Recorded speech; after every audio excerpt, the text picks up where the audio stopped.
The forbidden border, the stars outside her ship looked peaceful, cold, endless. But inside, Lissari could hear the sharp alarm echoing again and again. Her ship was damaged. Her controls were failing. And the worst part? She was drifting into human space. No Valkai had ever done that and returned whole. They called the humans a danger, a threat. They said humans were wild, soft on the outside, but full of madness. A race from a death world. Unpredictable. Emotional. Too warm, Lissari had followed orders her whole life. As a scout for the Valkai fleet, her duty was to patrol the border and report any strange movement. But she had not expected the solar flare. Her ship had taken a direct hit. Power cells fried, comms broken, navigation offline, shields flickering. And now, her small scout vessel floated across the invisible line between their space and the humans' territory. She looked at the screen. The warning symbol was bright red. Her hands hovered over the emergency beacon. Should she call for help? Should she let herself drift?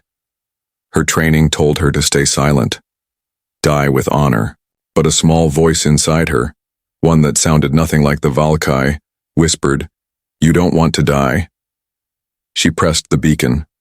At first, there was silence, just the hum of the failing engine and the slow spin of stars outside.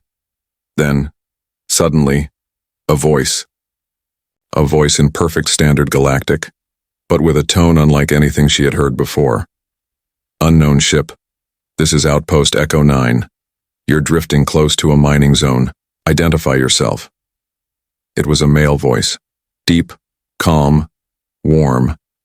Not sharp, not angry, not demanding. It felt strange, dangerous. Not because it threatened her, but because it didn't. She froze for a moment, then spoke. "This is Valkai Scout Vessel 60. Systems failure. Requesting assistance." A pause. She expected mockery, threats, perhaps a laugh. Instead, the voice returned, steady and gentle. "Copy that, Scout. 60. You're lucky. I don't get many visitors. I'm sending a drone to lock onto your ship and tow you in. Just sit tight." His voice almost sounded like he was smiling. Why would he smile? Was he playing with her? Trying to trap her? The docking clamps connected minutes later. Her ship was slowly pulled toward a nearby human station. It was small, just a repair outpost, not a war base. She saw lights along the dock. Soft lights. Yellow. Not the cold blue of Valkai ships. As her ship landed and sealed inside the station, Lissari stood near the door, tense. She reached for her weapon, then stopped. The voice had not sounded like a threat. But this was human space. The door opened. The first thing she noticed was not the man, it was the warmth. The air smelled faintly of spice. There was heat, real heat, not the recycled dry air of Valkai vessels. The walls were metal, but the light made them look gold. Then he stepped forward. He wore simple clothing, a flight jacket, some cargo pants, boots, short hair. A bit messy, a small scar on his chin. His eyes were brown, but warm, alert, curious. "You must be the pilot," he said, stepping closer. He didn't reach for a weapon, didn't scan her. He just smiled. That strange, soft human smile. "I'm Mason. Welcome to Echo 9. Let's get you somewhere safe before your legs give out." She didn't understand what he meant, until she tried to walk. Her legs were shaking. The stress, the damage, the fear, all of it had caught up to her. She followed him without speaking. Every part of her training screamed, "This is wrong." But her body was too tired to care. He led her to a small room with a long bench, a table, and soft lights. He pressed something on a panel and warm air filled the space. "You hungry? I've got soup, bread, and something close to tea. Might be a bit strong for your kind." Lissari sat slowly. She didn't know what to say. No interrogation, no scans, no sharp lights. In her face, just soup? Mason returned with a bowl and placed it gently in front of her. The smell was strange, thick, savory, unfamiliar, but it didn't smell like poison. He sat across from her and leaned back. Must have been rough out there, he said, looking at her ship through the window. Solar flare? She nodded. He nodded back. No lecture. No judgment. Just silence. She looked at him for a long time. Why are you being kind? She wanted to ask, but the words stayed in her throat. Instead, she took a small sip of the soup. It was warm. Salty. It filled her chest like fire, but in a good way. For the first time in her life, Lissari felt safe. But only for a moment. Because the next moment, she remembered something. She was still in enemy space. And this comfort, it could all be a trick. The voice behind the stars. The room was quiet, except for the soft hum of the human outpost. Lissari sat still, the empty soup bowl in front of her, the warm taste still lingering in her mouth. She kept her eyes on the man across from her, Mason, trying to understand him. He had offered food, warmth, and shelter, all without asking for anything in return. No questions about her rank, no threats, no demands. Just kindness. In Falkai culture, kindness was weakness. Everything was about status, power, obedience. No one ever helped without a reason. No one ever smiled without a plan behind it. But Mason, he smiled like it was normal. He didn't stare at her like she was strange. He didn't flinch when she adjusted her stiff armor. And when he spoke, his voice had a rhythm she had never heard before, soft, unhurried, almost like music. I ran this station alone for 5 years now, he said as he leaned back in his chair. Supposed to be temporary, just a resupply point for mining ships. But no one ever came to replace me, and after a while I stopped expecting anyone. His eyes looked out the small window at the stars. There was no anger in his voice, no regret. Just the tone of someone who had made peace with loneliness. Then today, he added, turning back to her, your ship shows up. And suddenly, I'm not alone anymore. Lissari didn't know how to respond. Her heart beat faster at his words, not from fear, but from something stranger, a tight feeling in her chest she couldn't explain. Back in the fleet, silence was expected. Speaking too much was seen as wasteful. But here, silence felt different, not heavy or cold. It felt calm.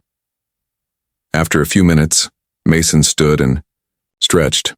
You should rest, he said, nodding to the small side room connected to the common area. It's not much. 1 bed, clean sheets, I promise it's safe. Lissari stared at him. The idea of sleeping while surrounded by human air, in a human room, on a human station, it felt insane, dangerous. But her body was weak, and his eyes still didn't lie. She nodded once. The room was small, but everything inside felt strange and soft. There were personal touches, something unheard of in Valkai quarters. A plant in the corner, a tiny screen with moving lights that showed different Earth landscapes, a blanket folded neatly at the edge of the bed.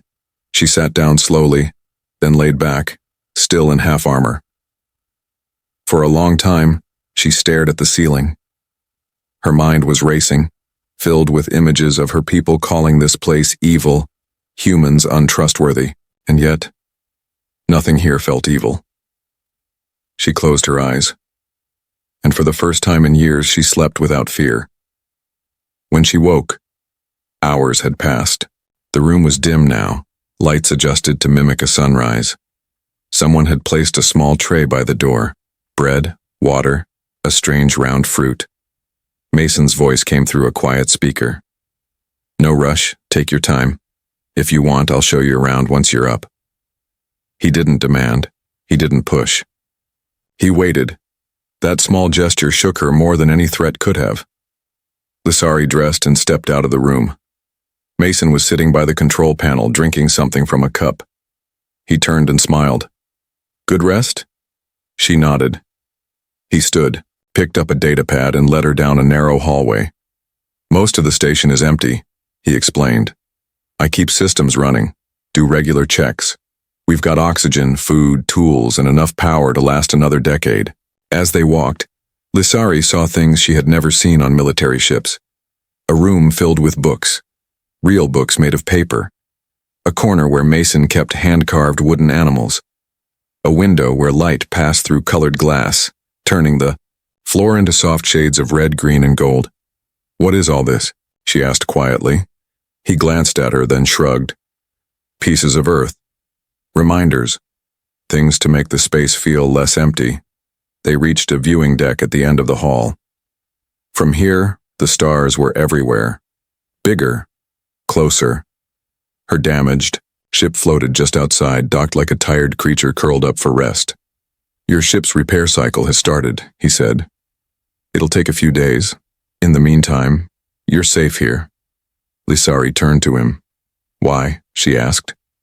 His brow lifted slightly. "Why help me?" she continued. "We are enemies. You should have called your command, or arrested me." He smiled again, and this time, his voice dropped to a quiet hum. "You're not my enemy. You're just someone who needed help. And maybe—" He paused, then finished with a gentle smile.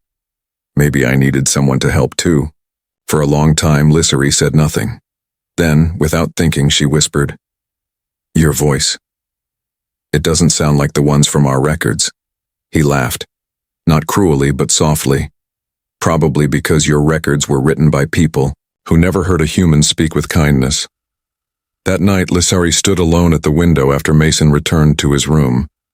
She watched the stars, and in her mind, she played his voice again. That calm, steady voice that reached across space, not with fear but with comfort. Learning how to breathe, the days passed slowly inside Echo 9. No alarms, no drills, no shouting voices or cold commands. For Lissari, time felt like a fog, soft, strange, and new. Her ship was still under repair, but her mind was even more damaged than her vessel. Each morning she woke up expecting something to go wrong, an ambush, a test, a punishment, but nothing came. Mason would greet her with that same soft smile. Sometimes he spoke, sometimes he didn't. He never pushed. He simply existed beside her. For the first time in her life, Lissari was allowed to just be.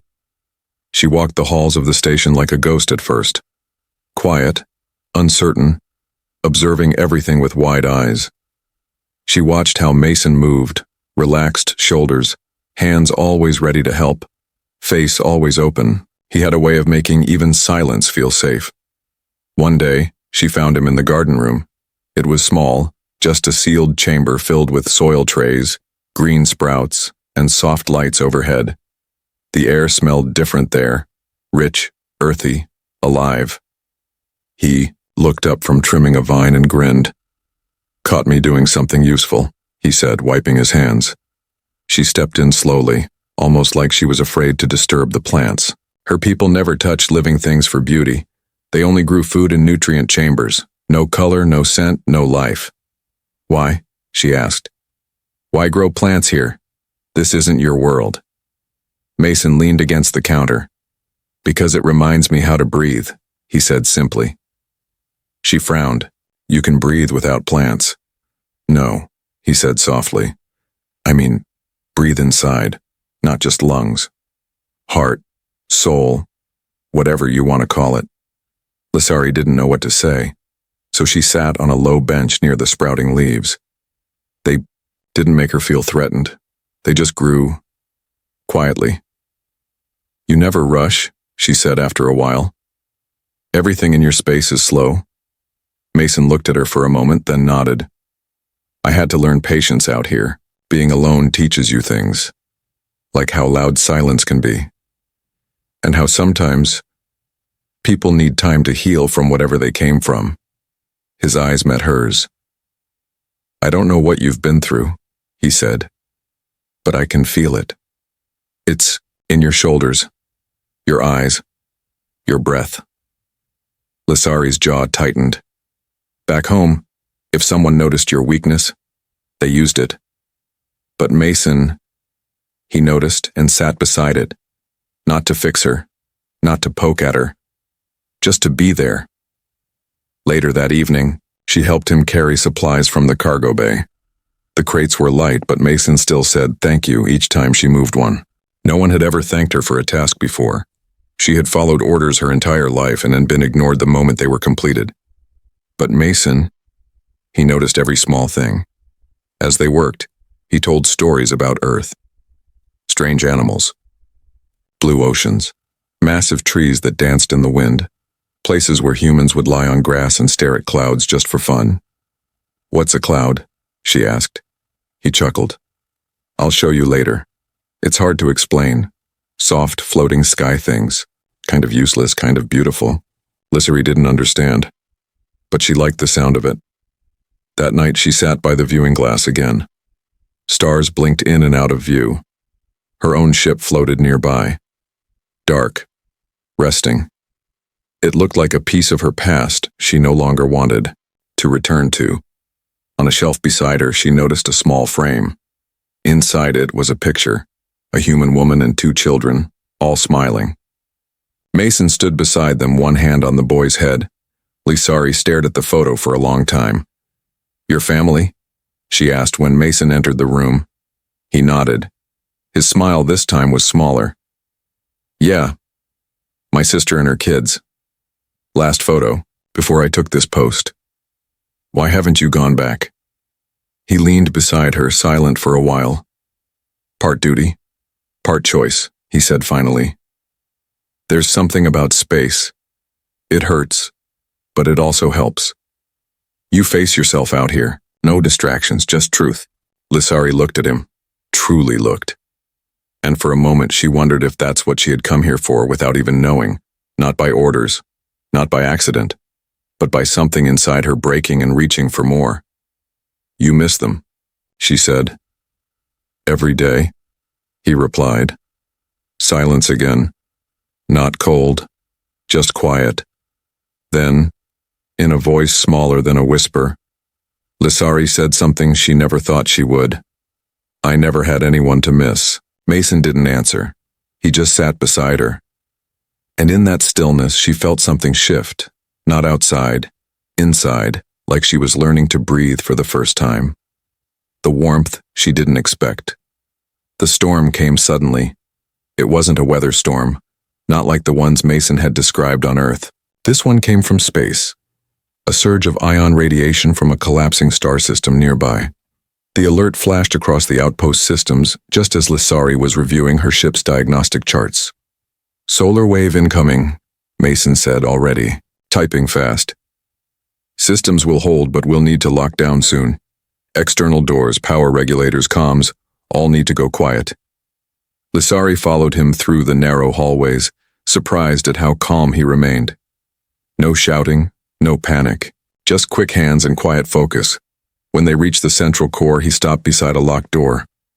"This room is shielded best," he explained. "I usually ride storms out in here. Safe, warm, boring." She glanced around. It was small, maybe 3 meters wide. A single bed built into the wall, 2 chairs, a storage unit, and nothing else. Mason saw her expression and smiled. "We'll just wait it out. 3, maybe 4 hours. He paused, then added lightly, "You can have the bed, I'll take the floor." Her eyes narrowed. "That is inefficient." "It's polite." She had no response to that. They sealed the door. The hum of the outside world faded. Lights dimmed to a soft amber tone. The silence grew thicker, not tense but full, like a blanket wrapped too tightly. Mason sat cross-legged on the floor, arms resting on his knees. Lissari sat in one of the chairs, hands clenched in her lap. The silence stretched. After several minutes, Mason broke it. "You ever been stuck in a room like this before?" She shook her head slowly. "On Valkai ships, no one shares space, unless ordered. Silence is enforced, even breathing too loudly is discouraged." Mason let out a short breath, almost a laugh. "Sounds peaceful." "It isn't," she said flatly. He nodded. Serious again. "Ever get scared in those rooms?" She looked away. "Fear is weakness. That's not what I asked. She met his eyes. There was no pressure in his gaze, no judgment, just a quiet curiosity, like he was opening a door and waiting to see if she'd step through. Yes, she said after a long pause. Once, I was 9. During training, they sealed me in a cold chamber for 40 hours. No food, no light. They said it would build strength. Did it? It built silence. Mason's hands tightened briefly, then relaxed. That's not the kind of strength I believe in. She tilted her head. What kind do you believe in? He smiled, slow and soft. The kind that knows when to speak. The kind that helps someone stand without making them feel small. She felt that strange tightness in her chest again, like her body was remembering something it had never been given. As the storm outside rattled the station gently, Mason stood and stretched. I have a bad idea, he said. Lisari raised an eyebrow. I'm going to teach you a human thing. He walked to the storage unit, pulled out a thin object, and sat beside her. This is called a deck of cards. Games called Solace. I made it up, actually. A mix of old games and new boredom. He showed her the cards, explained the rules in short, simple terms. They began to play. At first she was stiff, unsure, slow. But soon, her hands moved faster. Her brow furrowed in concentration. And when she finally won a round, Mason clapped, his hands once, and grinned. Look at that, you're a natural. She didn't smile, but something deep in her eyes lit up. An hour passed, then 2, and somewhere between the 4th game and 5th, something changed. Mason had moved to sit beside her on the bench, closer now, not touching, just near enough that she could feel the warmth from his arm. They spoke less. The silence between them wasn't heavy anymore. It was soft, understanding. Suddenly, her voice cracked. I don't know how to feel this. Mason turned to her. Feel what? This safety. This quiet. It feels wrong, like I'm doing something illegal just by breathing slowly. He didn't reply at once. Then he said something that made her heart stop. Maybe because you were never taught that peace is something you're allowed to have. She stared at him. The words struck deep, deeper than any training, deeper than any wound. Her hands trembled slightly, and she looked down at them. Why do you care? She asked, voice barely audible. I'm not your kind. I crossed into your space. Your people could declare me a spy. Mason leaned back slightly. His voice, when it came, was steady. Maybe because I see a soul, not a species. And then he did something that shattered her defenses. He reached out, gently, placed his hand over hers, no pressure, no demand, just touch. Warm and simple. Lisari froze. No one had ever touched her like that. Not with control, not in command, but with care. Her eyes burned, and to her horror, moisture gathered at the edges. What is this? She whispered. Human thing, Mason said softly. We call it kindness. She wanted to pull away. Instead, her fingers slowly curled around his. And in that sealed, silent room with a storm raging beyond the walls, a woman raised in fear and ice finally felt warmth she never expected, and for the first time since crossing into enemy space, she didn't want to leave. The call from her command. The storm passed in silence. When the radiation levels dropped and the systems reactivated, Mason opened the door to the rest of the station. Cool air rushed in, bringing with it the hum of returning power, blinking lights, and the low crackle of automated systems restarting. But the warmth inside Lisari hadn't faded. In fact, it stayed with her like an ember under her skin, not burning but alive.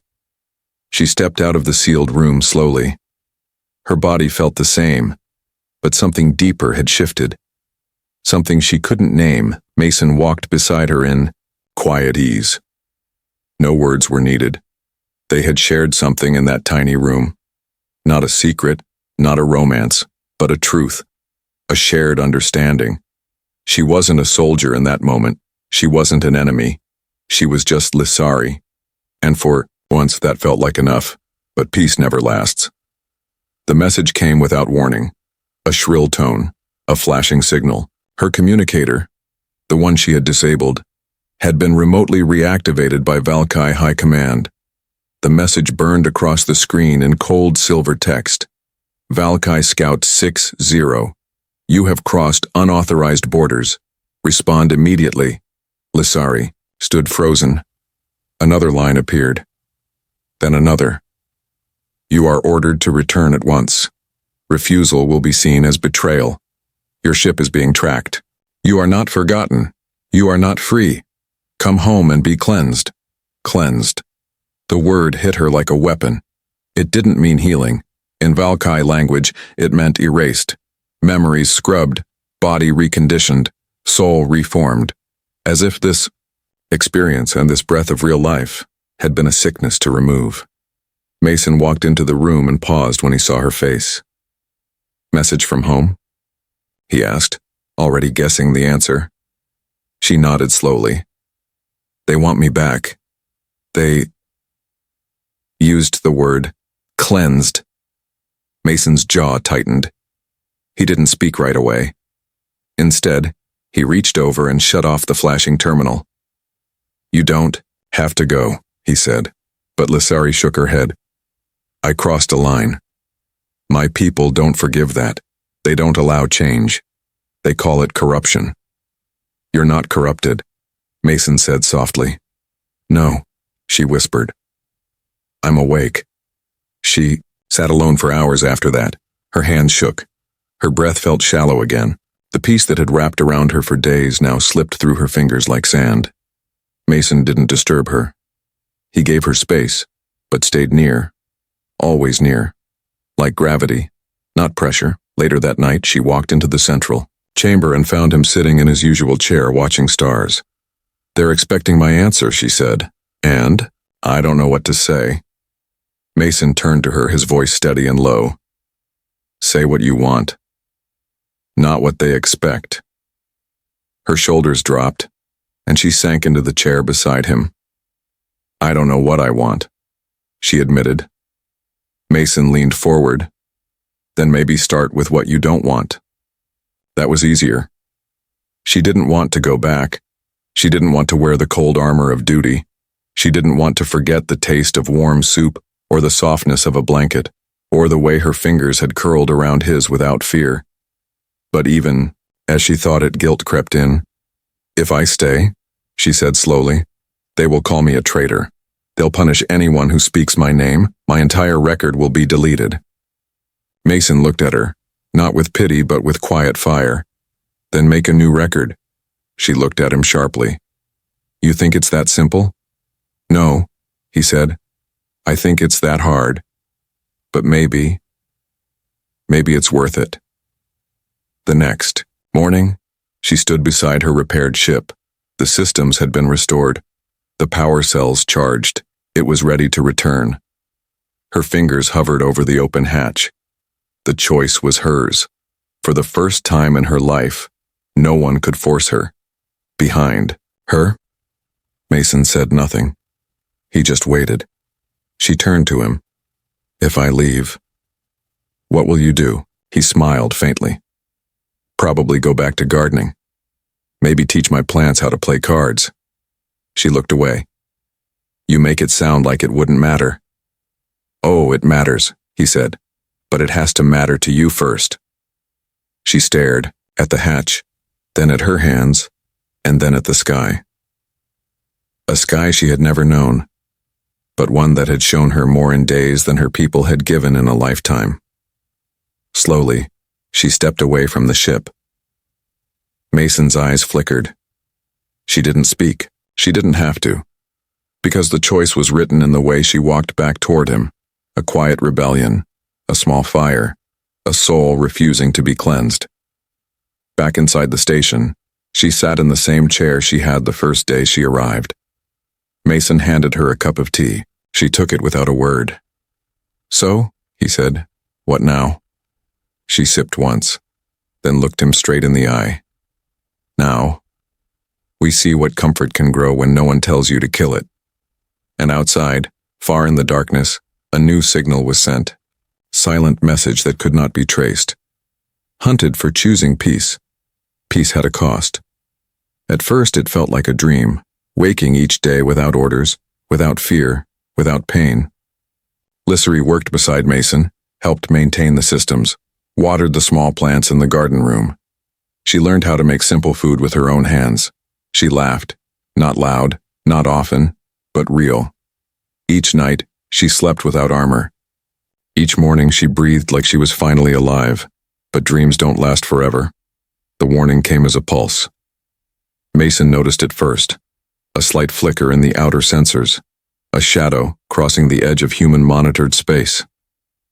One ship, he said, frowning.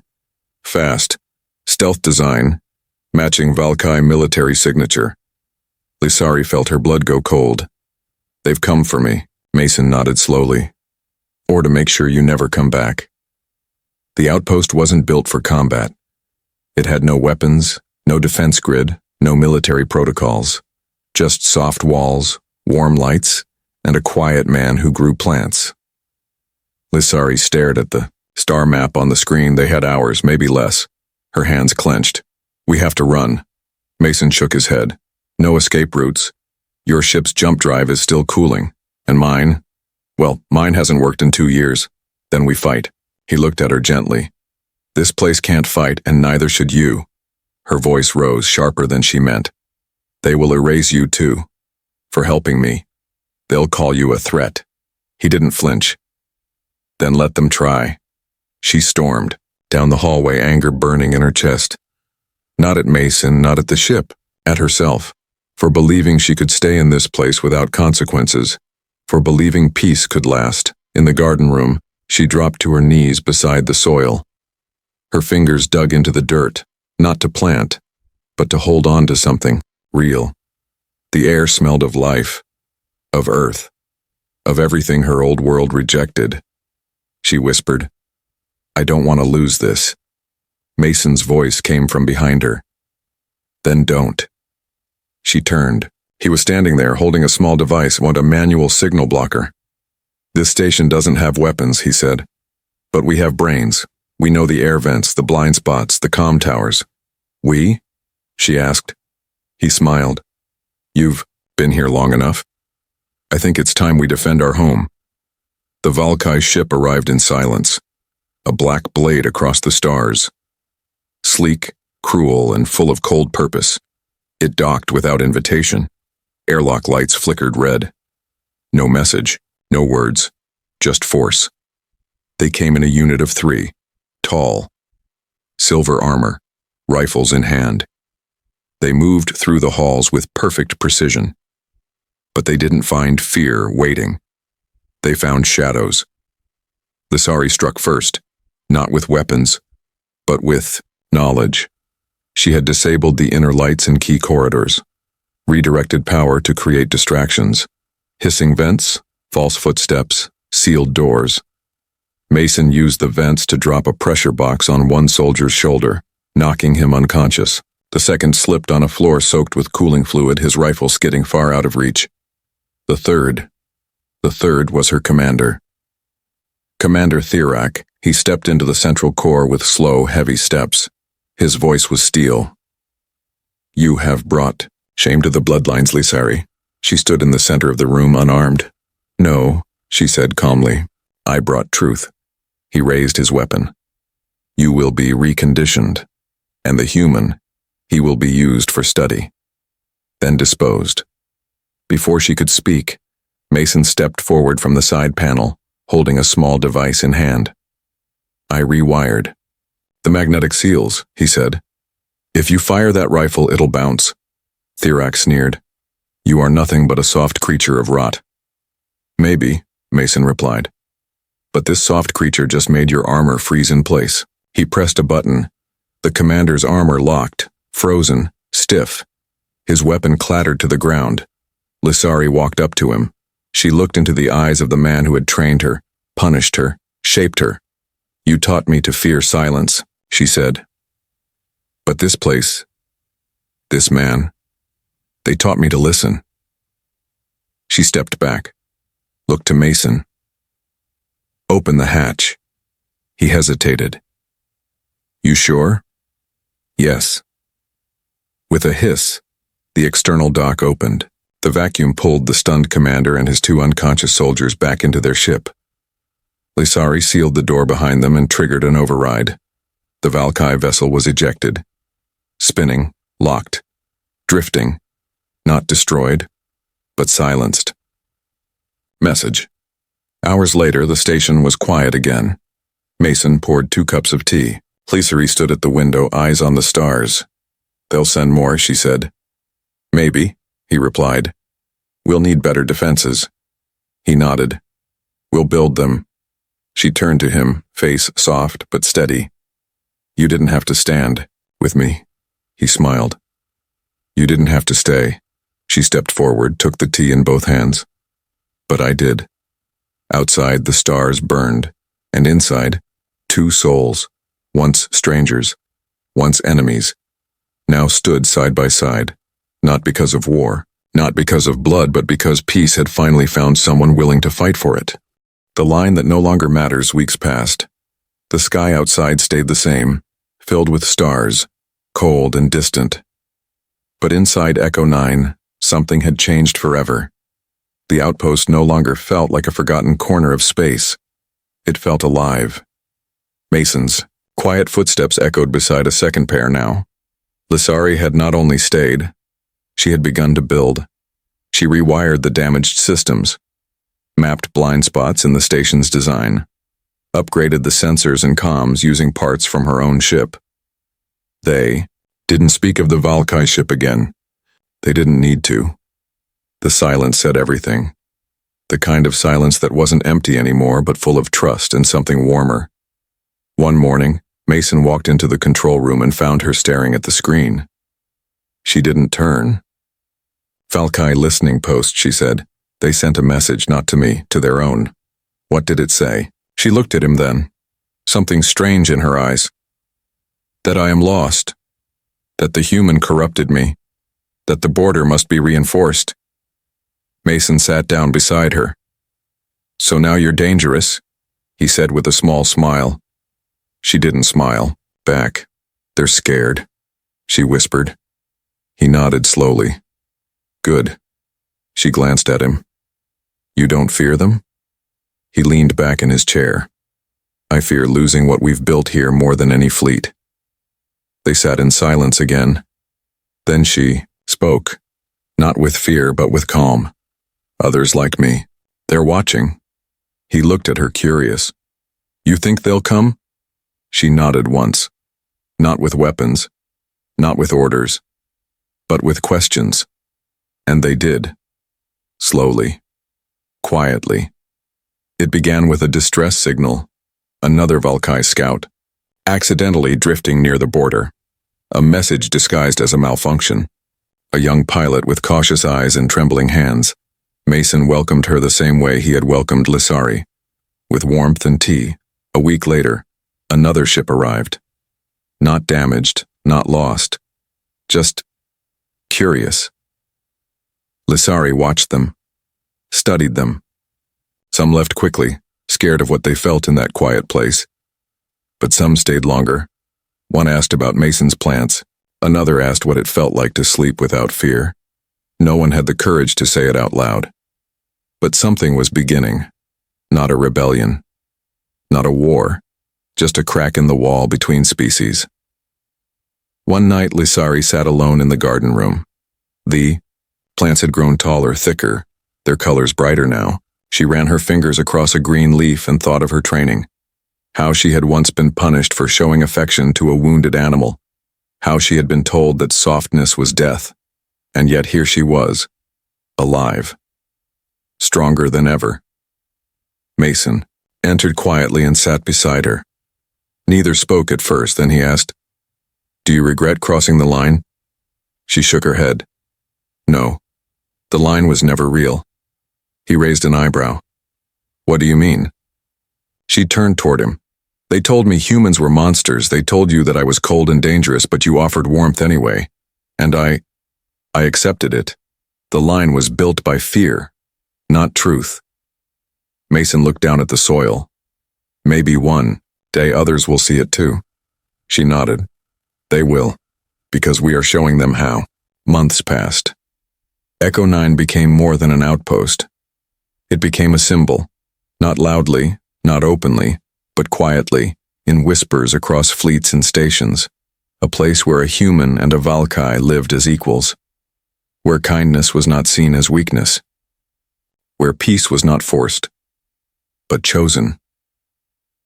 Lissari wrote her own name into the station's records, not as a scout, not as a soldier, but as resident, as guardian, as witness. And when other Valkai crossed the border, they were not punished. Not here. They were met with tea, warm air, and the chance to speak freely, maybe for the first time in their lives. Years later, when a delegation from both species gathered to discuss new treaties, they asked Lissari why she stayed in human space. She stood before them, tall, calm, and unshaken, because, she said, this was the first place I was treated as alive. There was no applause, no celebration, just silence. A silence that meant everyone had heard her, a silence that echoed across both sides of the stars. And somewhere, far beyond the old lines, an old warning sign faded to black, no longer needed, because the line that once divided human and Valkai no longer mattered.